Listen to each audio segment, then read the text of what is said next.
Okay, I'm back. What are you doing? What are you doing? You know what your gifts are. You're sharpening your gifts. How do you know what your gifts are? You know what your gifts are by knowing what it is that you do well without even trying. For example, I knew very early in life that my gift was talking. Okay? How did you know that, Mr. Dennis? Because I ran my mouth in class, at home, at church, at my grandmother's house, with my mom. I talked the entire time. I was a motor mouth in school. Guess what? I got into trouble. Yes, I did. I got into trouble for doing what, Mr. Dennis? For running my mouth. I was smart. I was a smart student. I got straight A's in everything except for conduct. What? You had bad conduct? Well, I wasn't a bad child, but guess what? I would finish doing my work over here, and then I'd stop and I'd start turning and around and talk to this person on this side. Teacher would tell me close my mouth, and then I'd stop for a minute. Then I'd start to talk to somebody on this side and distract them. My problem was that my mouth got me into trouble. But think about it. I'm pretty sure that was my gift, because here I am, some 45 years later, running my mouth. I run my mouth all day long. I run my mouth every day in class, on the halls. You hear me loud and running my mouth. And listen, I get paid. Oh, yeah, I get paid to run my mouth. Every Sunday, as the pastor of the Bright Star Baptist Church of Shreveport at 3330 Meriwether Road, guess what happens? I get up. I get a microphone. I walk on that stage, stand behind a desk, a pulpit, and I run my mouth. And guess what? People are saved, and people's lives are changed by me running my mouth. Let me help you. Why would you use a gift negatively and suffer for it when you can use that gift positively and get paid for it? Listen, you have to take what it is and just take inventory of your life, okay? Take inventory of your life. What is it that you do if you do very well, that you do very well? If you like arguing and debating, and every time somebody says left, you gonna tell them right, and you gonna make sure that they know it's right instead of left, and I just got to tell you a piece of my mind. I got to give it to you. You like arguing back and forth and talking back to your teachers? Don't use it negatively and suffer for it. Let me tell you what you ought to do. Go to college, then go to law school, become a lawyer, and get paid for it. Y'all not helping me. I felt like I was in church right then. All right, here we go. I'm back. Woo! If you like beating up on folk, okay, because I know some of y'all are bullies, and some of y'all got it going on like that. You like beating up on people? Then why don't you go to the gym and start to train, become a boxer, become a professional boxer. Get in the ring with Mike Tyson or some of those other fellas. Get your head whipped, but get paid for it. Do that make sense? Stop using your gift negatively and suffer, and start using it positively to get paid for it. You like cutting on folk with a knife? Go to college, then go to medical school, become a surgeon, and get paid for it. If you like giving out pills, if you like giving other folk pills and handing out pills and making up concoctions to make folk feel better, then why don't you go to college, then go to pharmacy school, become a pharmacist, and get paid for it? All right? Listen, let me move on to number 3. Once you set your goals. These are the 7 steps to success. Once you set your goals, once you sharpen your gifts, the third thing you have to do is you have to screen your group. Screen your group. Say it with me. Screen your group.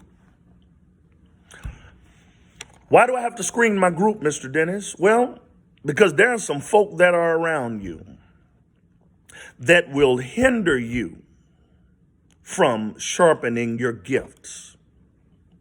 And if you never sharpen your gifts, then you'll never reach your goals. And so it starts with you screening your group. Anybody that's in your circle, listen to me very well. Anybody that's in your circle, anybody that's around you, anybody that's in your life that's not helping you to be successful, that's not helping you to get where your goals are telling you you can go,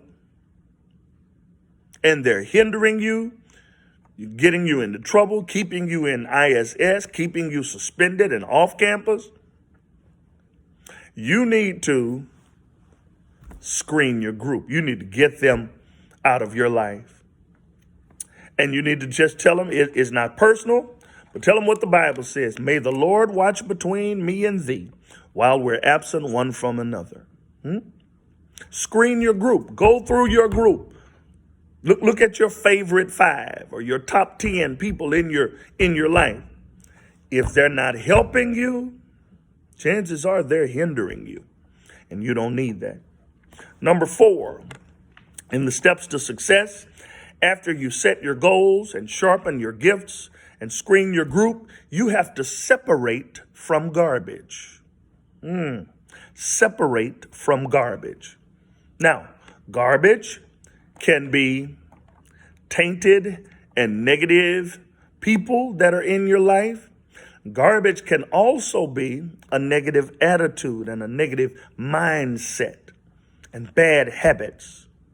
If you're going to get to your goals, and if you're going to hone in on and sharpen those gifts, then and screening your group, you have to separate. Once you've looked at your group and decided I've got an A group and I've got a B group and the B group is no good for me, then you've got to separate yourself from that garbage and from that mindset. And sometimes you have to separate yourself from the stuff that you're doing.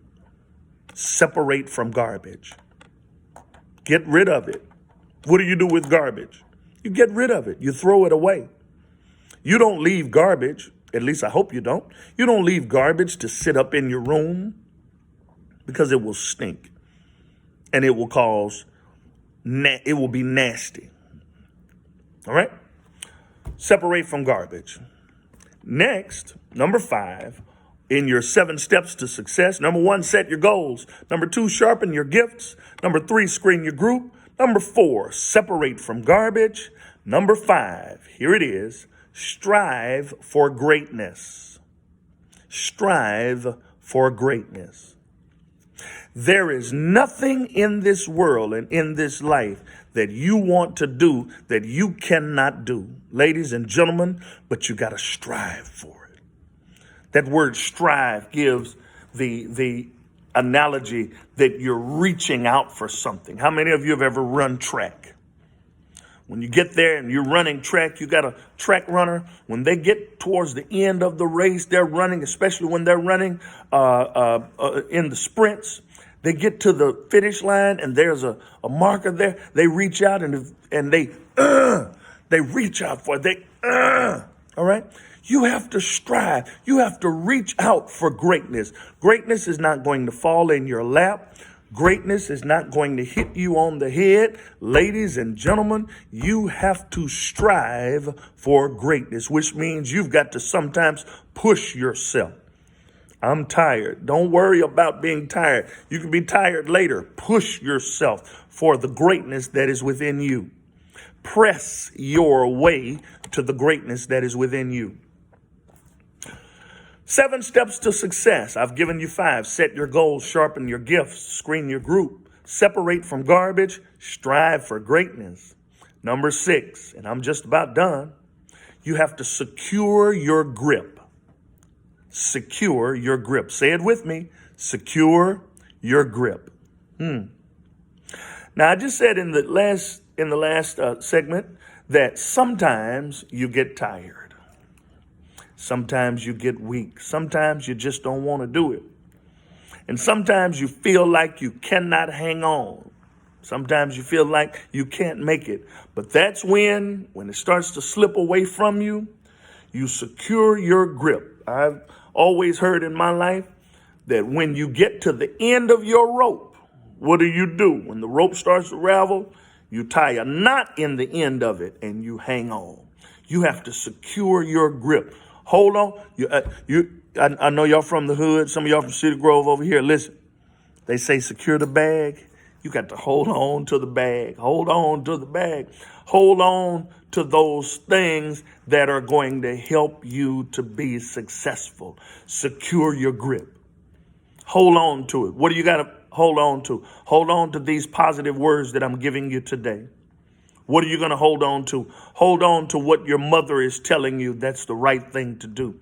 Hold on to what your parents are telling you that's the right thing to do. Hold on to what your teachers are telling you that's right. Hold on to what Dr. Smith and Mr. Anderson and Miss Stewart and Mrs. White are telling you to do. Hold on to what your coaches are telling you.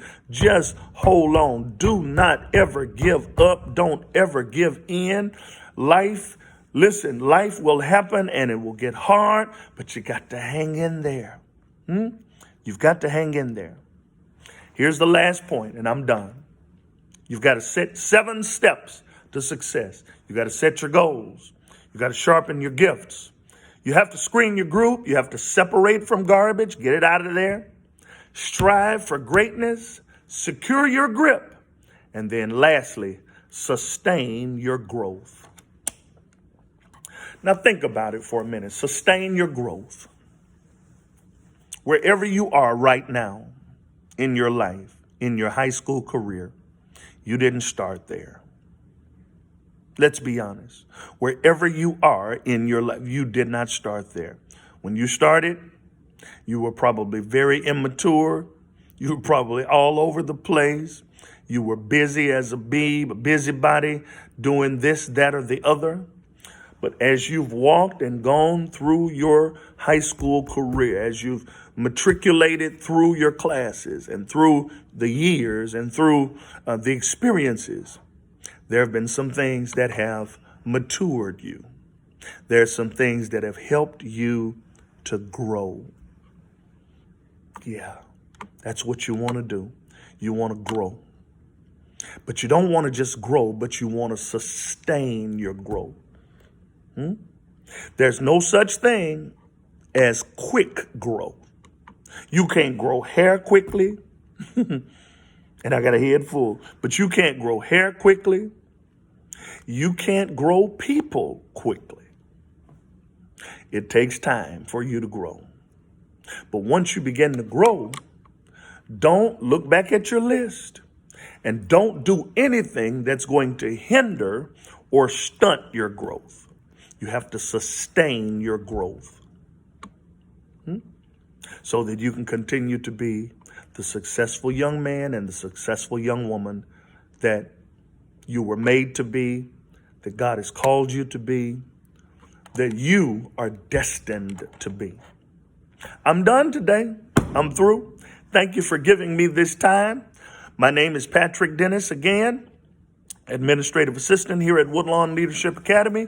The 7 steps to success. How many of you can name? Name them all. Number 1, set your goals. Number 2, sharpen your gifts. Number 3, screen your group. Number 4, separate from garbage. Number 5, strive for greatness. Number 6, secure your grip and hang on. And then number 7, sustain your growth. Keep growing day by day, week by week, month by month, year by year. And you'll get there. Success, you're on your way. God bless. Y'all have a great day.